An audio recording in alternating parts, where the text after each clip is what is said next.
Antes da gente falar de mente compulsiva, a gente tem que falar de mente.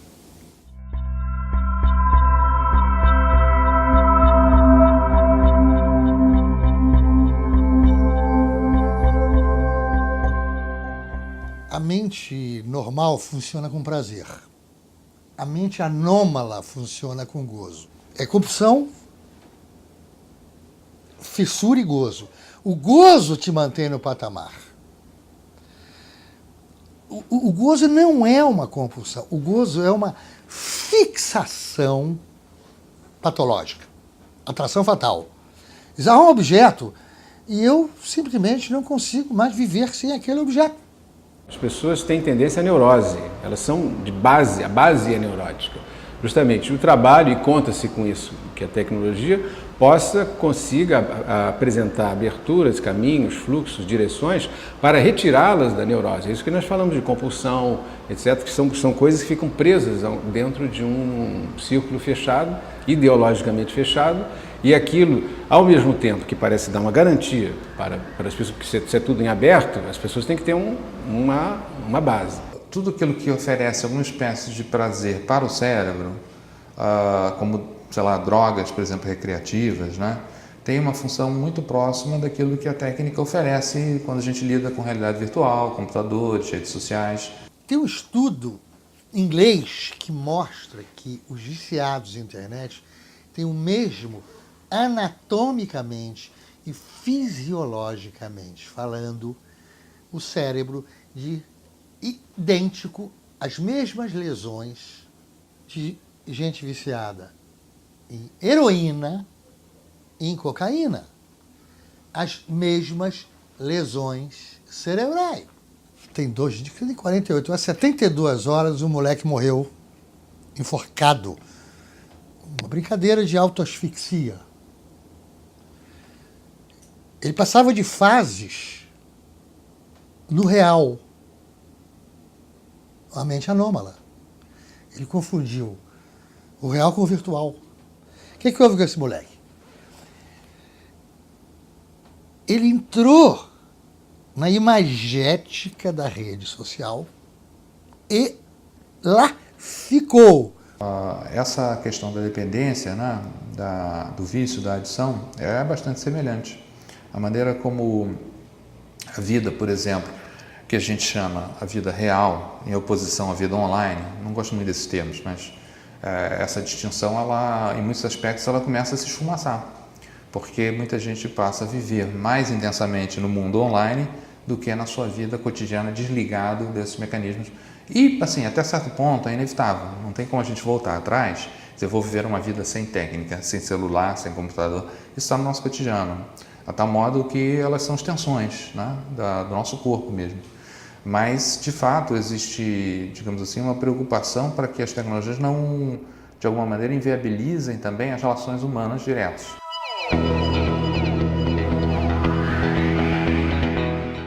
O que é inteligência? A inteligência não é pensar.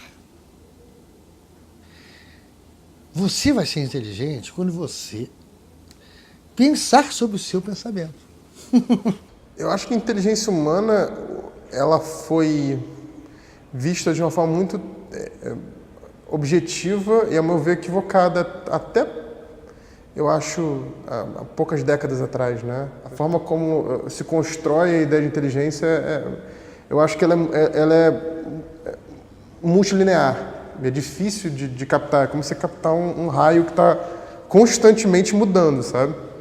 Então a inteligência parte muito da nossa relação com a técnica e com quais são as técnicas que são historicamente construídas e coisas do tipo. A identidade do homem sempre foi tecnológica. O homem sempre, desde o primeiro cara que usou a primeira ferramenta, ele se entendeu como sendo o ser que se utiliza daquilo para poder sobreviver, porque se ele fosse comparar a sua força diante da dos outros, dos demais animais, ele perderia, né? Então, a identidade tem a ver com tecnologia. Entre o humano e a tecnologia existe uma relação visceral.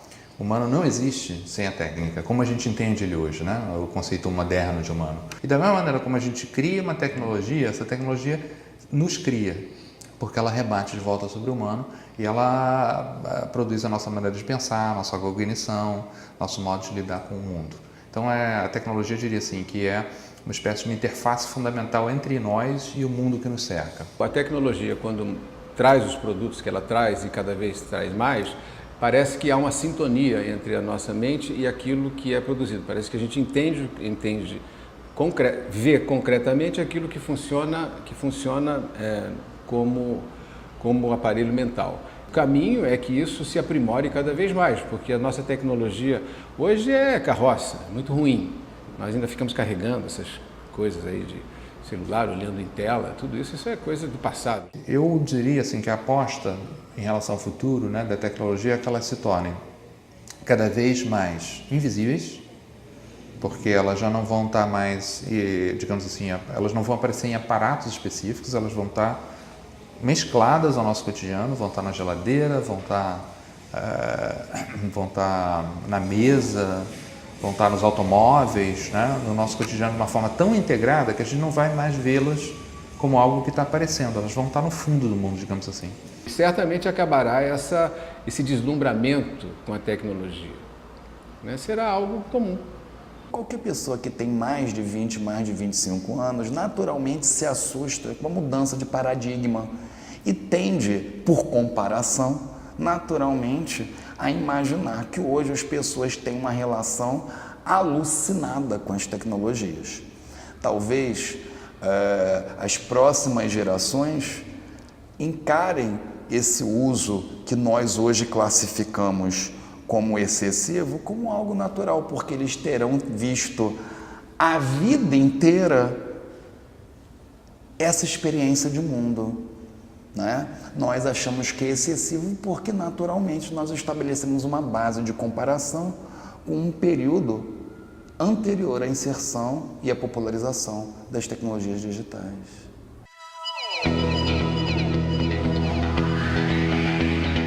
Violência é algo característico da nossa espécie, aliás, é algo muito tesudo, para usar logo o termo direto, para a gente não ficar com muita firula. A violência é algo gozoso, é algo melhor do que até transar, se você para aquelas pessoas. Então nós temos sadismos, etc, etc. O mundo virtual é fora da lei. Eu posso dizer o que eu quiser com outro sexo, outro nome, outra identidade. Os nossos problemas vão acabar refletindo na internet. A internet é um lugar que a gente não está materialmente, né? Então, muitas vezes existe, não sei se a impunidade, eu não gosto desse termo, porque eu acho que não é necessariamente isso, mas existe uma certa tendência a achar que pode se expressar de uma forma que não se expressaria face a face. Isso não é só com a violência, acho que isso é com vários tipos de relação, né? Aquela pessoa que a gente conhece, só com uma ideia no Face e vai conversar com ela no dia a dia, a pessoa não te diz nada. Você fica, pô, cadê aquela pessoa que é falastrona, né? A gente reproduz muitos comportamentos que a gente tem na vida cotidiana nas redes sociais. É claro que certos aspectos da nossa vida podem ser potencializados quando a gente está construindo uma identidade, né, virtual, uma identidade na rede. Nosso desejo, por exemplo, de discutir, sei lá, questões polêmicas, política, ou a nossa tendência a nos engajarmos em debates muito acirrados. Acho que existe uma certa dinâmica das redes que talvez favoreça isso. Esses debates, eles movimentam todas as opiniões possíveis e ele poderia ser um debate bem mais frutífero. Ele poderia ser um debate em que as pessoas poderiam refletir muito mais e tirar resultados aplicáveis. De certa forma, isso poderia ser encarado como exercício político ou cidadania.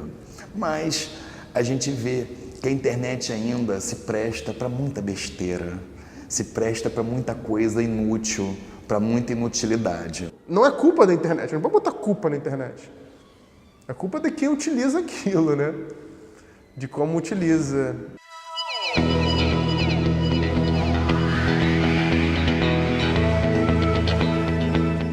engraçado que as pessoas têm mania de dizer que a gente vive uma era mais tecnológica, quando na verdade vivemos uma era de tecnologia digital, de excesso de tecnologia digital, mas todas as eras da história da humanidade foram muito tecnológicas. Se a gente nasceu numa geração anterior com a televisão, tem uns certos relatos de literatos, jornalistas falam, eu nasci com a televisão me criou.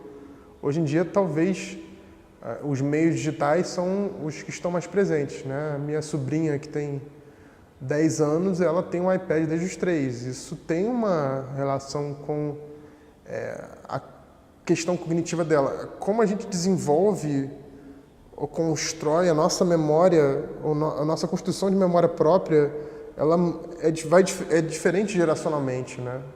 A informação é muito grande, né? A gente tem um leque de informação que, na verdade, não tem nem necessidade de armazenar na nossa cabeça, tanto porque existe a nuvem, existe, né, o e-mail, existe a rede social, existem formas de armazenar isso. Então, a gente armazena nos meios digitais.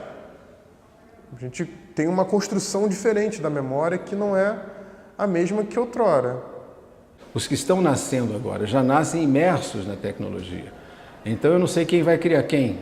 Meio virtual virou uma babá virtual.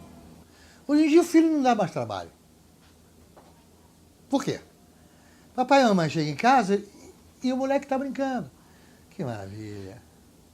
Papai e mamãe vai para a boate, vai tomar um chopinho e o moleque vai ficar brincando. Isto é uma lambança do tamanho do Everest. Isso é uma falácia do tamanho do Everest. E o que acontece? A rede começa a formar, e não os sujeitos, nos lugares simbólicos respectivos de pai e mãe. O fato é que elas nasceram imersas, totalmente imersas no mundo tecnológico, e esse mundo tecnológico já determinou a maneira de elas olharem o mundo. Então a gente tem que pensar aí, de fato, que tipo de vida social a gente quer construir, se é que isso é possível, né? Um aspecto nocivo, no meu ver, está na compactação da infância, né? Eu acho que a infância tem se reduzido demais.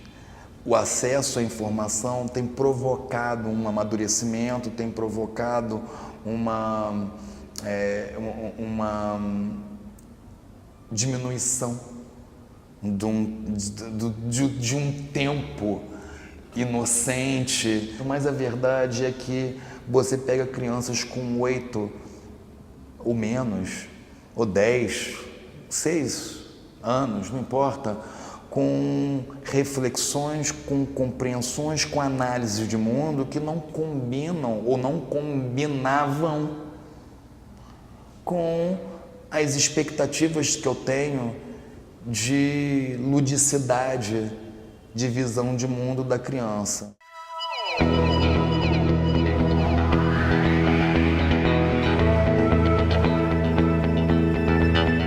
Educação de crianças implica atenção a elas, implica participação nos processos de aprendizagem, nos processos cognitivos, nos processos de descobrimento, seja via tecnologia, estou falando sobre o que a criança acessa mediaticamente, e isso já é uma questão anterior à era digital, porque na era da comunicação de massa, o que a criança assistia na televisão, ouvia no rádio, o que ela tinha de disponível para ler, já merecia todo monitoramento, toda a participação, toda a mediação dos pais nesse processo. Eu acho que a educação tecnológica, ela é uma maneira da gente ter uma relação mais crítica com a técnica, por isso ela é importante em qualquer situação, independente da gente ter uma visão pessimista ou otimista da técnica, independente da gente ser apocalíptico, né?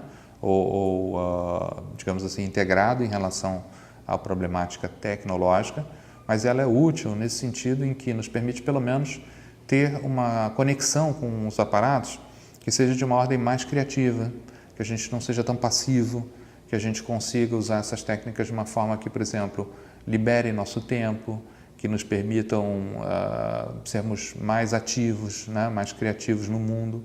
Isso eu acho extremamente positivo. Se houvesse algum tipo de educação tecnológica, ela deveria girar em torno da ideia de que, olha, você é cidadão e você está ocupando o mesmo espaço com outras pessoas, na qual sua opinião reflete certas questões, na qual você pode ofender as outras pessoas, na qual você pode consumir, pode ser danoso, tudo isso. A gente está aprendendo, eu acho que o mundo todo está aprendendo-se muito aos poucos, né?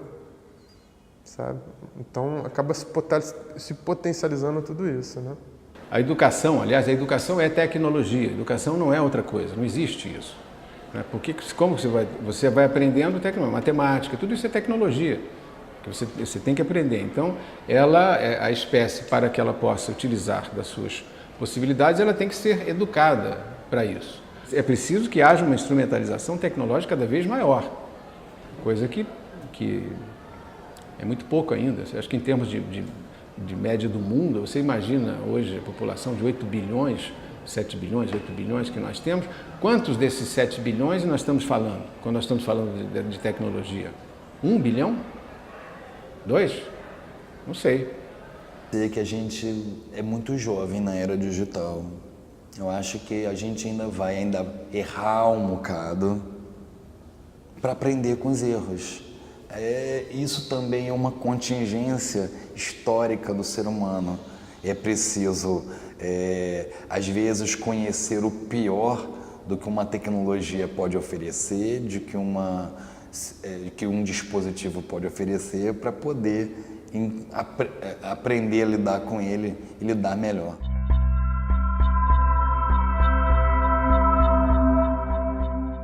Que modelo de futuro a gente quer construir? Querer que as pessoas entendam que elas vivem num universo que é coletivo, que não é só delas. Que tipo de controle a gente pode ter sobre essa evolução? A gente está num momento de mudança para algum lugar. Qual lugar? Não sei. A gente tem que ter a possibilidade de pensar futuros abertos.